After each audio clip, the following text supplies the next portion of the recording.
Hello friends and family. இன்றைக்கு ஒரு சின்ன பிள்ளைகளுக்கு ஒரு மீன் சோதி வெஜிடபிள்ஸ் போட்டு செய்கிறது அப்படின்னு காட்ட போகிறேன். இதில் இப்போ ஒரு கொஞ்சம் மீன் எடுத்து வச்சுருக்கிறேன். இது கொடுவா மீன். மஞ்சள் தூளும் உப்பும் போட்டு சால்ட்டும் போட்டு புரட்டி வச்சுருக்கிறேன்.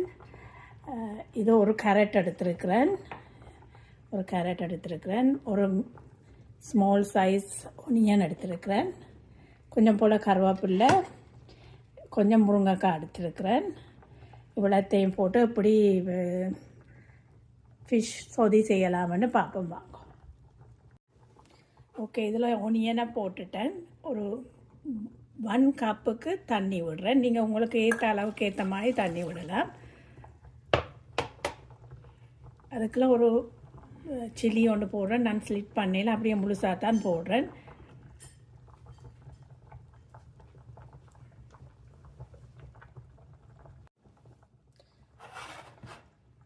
ஓகே, அதுக்குள்ள நீ முருங்கைக்காயும் போட போகிறேன். முருங்கைக்காயும் போடுங்க. அப்படியே ரவுண்டாக நான் கேரட் கட் பண்ணி வச்சுருக்கிறேன். அதையும் போட்டுட்டு ஃபிஷ்ஷையும் போடுவோம்.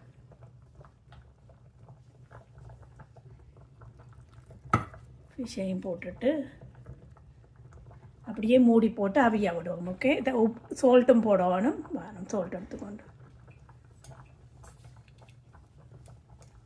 சால்ட் நான் இப்போ ஒரு 1 டீஸ்பூன், இந்த ஸ்பூனால் ஒரு டீஸ்பூன் போடுறேன். நீங்கள் உப்பும் இது ஃபிஷ்லேயும் போட்டு வச்சுருக்கிறபடியே நீங்கள் பார்த்து போடுங்க சால்ட்டு. எனக்கு இதை காணுமாக இருக்கும். இனி இதை குக்கரை ஆன் பண்ணி மூடி போட்டுட்டு அவிய விடுவோம். ஓகே, கொஞ்சம் போல் வெந்தயமும் போட வேணும்.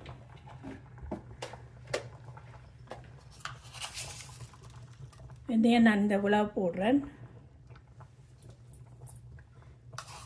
பிரிஞ்சி ஃபெனல் சீட்ஸும் கொஞ்சம் உலவு போடுறேன்.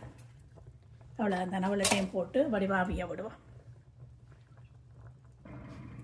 எல்லாம் போட்டாச்சு. இதை கொஞ்சமாக அப்படி புரட்டி விட்டுட்டு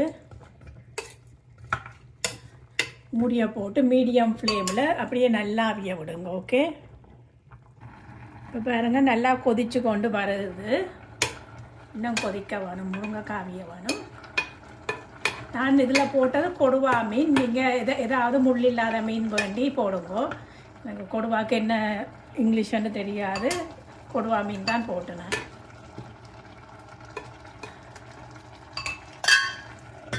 முடி திருப்பி அவிய விடுவோம். ஓகே, ஒருக்கா எடுத்து பார்ப்போம். அப்புறம் வந்து பார்ப்போம். உங்க கவிஞ்சிட்டது போல இருக்குது. தொட்டு பார்த்தீங்கன்னா இப்படி சாஃப்டாக இருந்துச்சுன்னா அவிஞ்சிட்டு. இந்த பேரங்க இப்படி பார்க்கக்கிட்டே தெரியுதுன்னு சாஃப்டாக இருக்குது. இது இப்போ அவிஞ்சிட்டுது. நான் இதில் ஒரு 1/2 கப் மில்க், கோகோனட் மில்க் எடுத்து வச்சுருக்கிறேன். அதை நீங்கள் இதுக்குள்ளே ஊற்றுவோம். மினி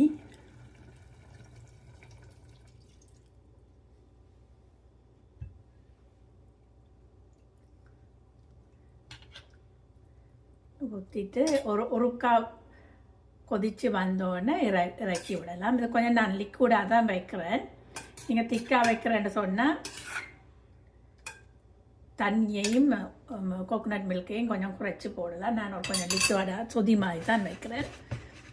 அப்படியே இப்படி இந்த அளவங்களுக்கு காணும். இது இனி நல்லா கொஞ்சம் கொதித்து வரட்டும். இப்படியே துறந்தே விடுவோம். வந்தோடனே பிறகு இறக்கலாம். பாருங்கள் நல்லா கொதித்து கொண்டு வருது. இன்னும் கொஞ்சம் கொதித்தோன்னே விடுவோம். நீங்கள் இப்போ கோகோனட் மில்க்குக்கு பதிலாக வேணுமெண்டா 2% அல்ல 3% கவு மில்க்கும் விடலாம், பிரச்சனை இல்லை. ஓகே, இப்போ நல்லா கொதித்து கொண்டு வந்துட்டுது. இப்போ இதில் ஒரு கொஞ்சம் போல் கருவேப்பில்லை, கறி லீவ்ஸை நீங்கள் இப்படி பிச்சு போட்டிங்கன்னா நல்லா வாசமாக இருக்கும். இனி இதை ஆஃப் பண்ணிவிட்டு ஒரு 1/2 லைமை வந்து புளிஞ்சு விடுவோம். ஓகே, நான் ஒரு 1/2 லெமனை எடுத்து வச்சுருக்கிறேன். நான் இப்போ விட மாட்டேன்.